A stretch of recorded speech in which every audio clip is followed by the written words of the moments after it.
Well, hello. Welcome to today's vlog. I wanted this to be a day in the life vlog, but it is almost 1 o'clock. So this is gonna end up being more of a afternoon in the life kind of video, but that's okay. I wanted to get the camera out this morning, but it was just kind of a mess. We had lots of dirty diapers, lots of crying. It was just one of those mornings. So we had a little bit of a rough start to the day, but she's napping for right now. And I'm gonna sit and eat some chips and hummus. That's gonna be my lunch for the day because I don't even know what else I would make for lunch. Somehow I managed to shower and do like my 5-minute makeup routine, which never happens. So I feel so much more put together for the day. I just feel so much better when I have a little bit of makeup on, even if it's just like some tinted moisturizer. Seriously makes all the difference. So I think I'm gonna eat for just a minute while she's sleeping and happy, and then maybe go for a walk. She does really good in the car seat, so I'm hoping that if she gets worked up again, that the car seat is gonna be kind of a good option so that we can kind of go for a drive and go for a walk. So hopefully this day will kind of turn around a little bit because it's been very emotional, but that's part of it. We made it to the park. Well, I say the park, it's really just like a walking trail, like a flat paved walking trail, but it's perfect for taking a stroller around, you know, when we need to get out of the house and stuff. It's like a 2-minute drive from our house. So I'm super thankful for that, but I did make a stop at Starbucks. I got my venti passion tea lemonade sweetened light ice. That's kind of my go-to summer drink. Even though it's not summer at all yet. I mean, we're getting there, it's getting close. But I already had coffee this morning, so I figured, you know, hey, try something new, mix it up, kind of pretend it's summer with my passion tea lemonade drink. Sweet Ellie Rose in the back, you can kind of see her.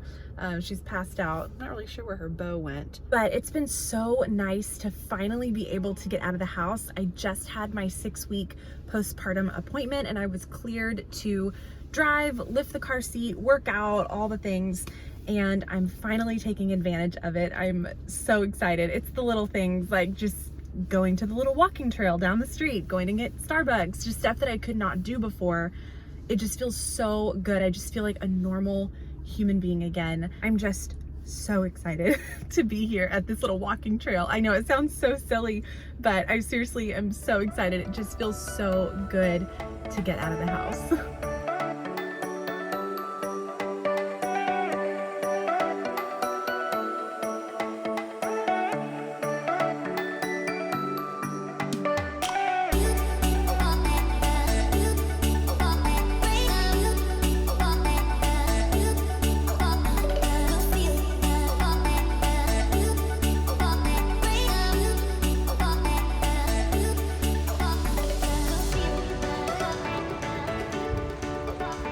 So I wanted to share a little 6-week update for Ellie Rose, which we're officially 6 weeks. It just, of course, blows my mind. That's what everyone says, right? That's what you have to say. But things have been going well. We've definitely had some obstacles. I mean, just like anybody though, that's the thing. And ours have just been unique to us. So I guess I'll start with breastfeeding.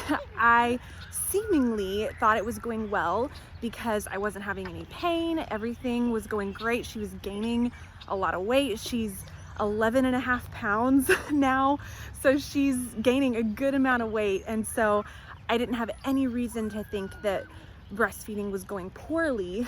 The only issue we had was sleep. We had only been sleeping about 10 minutes to 45 minutes at a time, and that's through the night. So you can imagine how exhausting that is, doing that night after night. And I thought that was normal. I thought, well, she's a newborn, she's supposed to be waking up that frequently, but our pediatrician informed us, no, that's not the case. It's not too much to ask for, you know, 2 to 3 hours at this stage, if not more. And so, which I can't even imagine, getting 2 to 3 hours of sleep would be a dream come true because Andy and I both are just exhausted. We've been taking shifts the past several nights where he'll go sleep in the guest room for a couple hours and I take over and then we'll switch, and it's just a lot. So we went to our pediatrician, got it checked out, just asking, what could be the cause of this? Like, what do we do? Because something has to change. We can't keep on like this. Well, our pediatrician suggested that we go to a pediatric dentist to see if we had a potential lip or tongue tie, just because those issues tend to surface with breastfeeding being the most obvious thing and then sleep second, which I'd never thought that a lip or tongue tie could affect sleep. So I thought, you know what, we've had so many people tell us different things and share different opinions, so let's just talk to an expert, somebody who does this for a living, and see what they have to say. So I set up an appointment with a pediatric dentist that came highly recommended, and we just went for a consult to see, is this even an issue? Could it be something else? And come to find out, she had a pretty severe lip tie that came all the way down to the bottom of her gum. And then same thing, she had a tongue tie as well. So they did suggest getting it revised, and we went ahead and moved forward with it just because, we just felt like that was our best option.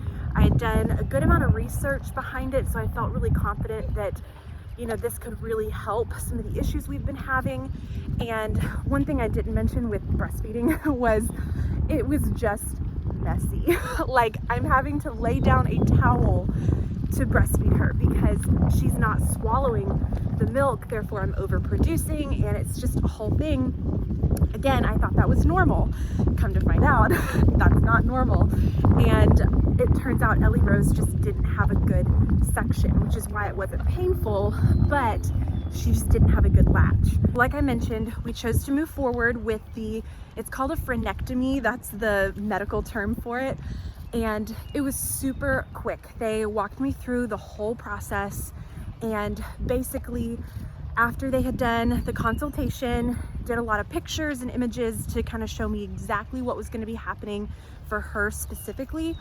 They took her into another room, which this was the most heart-wrenching part. They told me it's going to be worse for you than it is for her.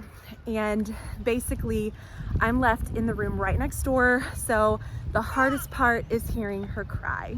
That was the most excruciating part of this whole thing. Oh, she's crying right now. Hang on. Okay, so basically they took her into another room. I'm left to hear her cry, but it was maybe 5 minutes top.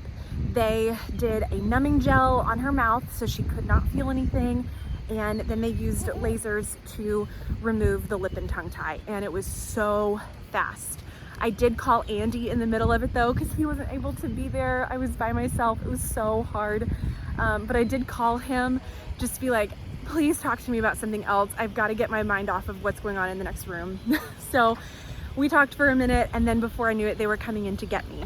So I came in and they had finished. It was, again, super quick. And then they show me how to do the little lip stretches that you have to do for 3 weeks. Oh, this is brutal, but I know it's going to be worth it in the long run. And honestly, we've already seen such a huge difference, which I'll get into that. But the stretches were really, really sad because of course she cries. But they show you exactly what to do, and they make it to where it's super easy. The stretches take a total of 15 seconds, so it's super quick, but I have to do it every 4 hours for 21 days. So I have to keep reminding myself that 3 weeks is gonna fly by. We're already on day 3 since we've done this. And it's harder on me than it is on her because of course she cries, but I know that she's not gonna remember this. It's harder for me, but we have seen such a huge difference already just in 2 days. I'm not even kidding. And basically her latch is totally different now. There's not as much milk coming out on the sides when she's breastfeeding, which is huge. I think she's still having to relearn a little bit, but she's staying asleep longer. She's keeping a binky in, which she was never able to do before. So I'm just super hopeful that it's gonna continue to get better and better.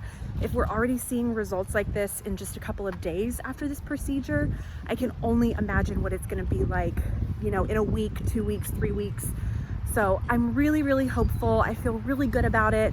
And yeah, if your little one has ever had a frenectomy, let me know in the comments below kind of how you coped with the post-surgery piece of it, just because it's really, really hard. So let me know in the comments if you've ever had to face this, because it's so sad. But she's doing so good. She has seriously been a champ through this whole thing, y'all.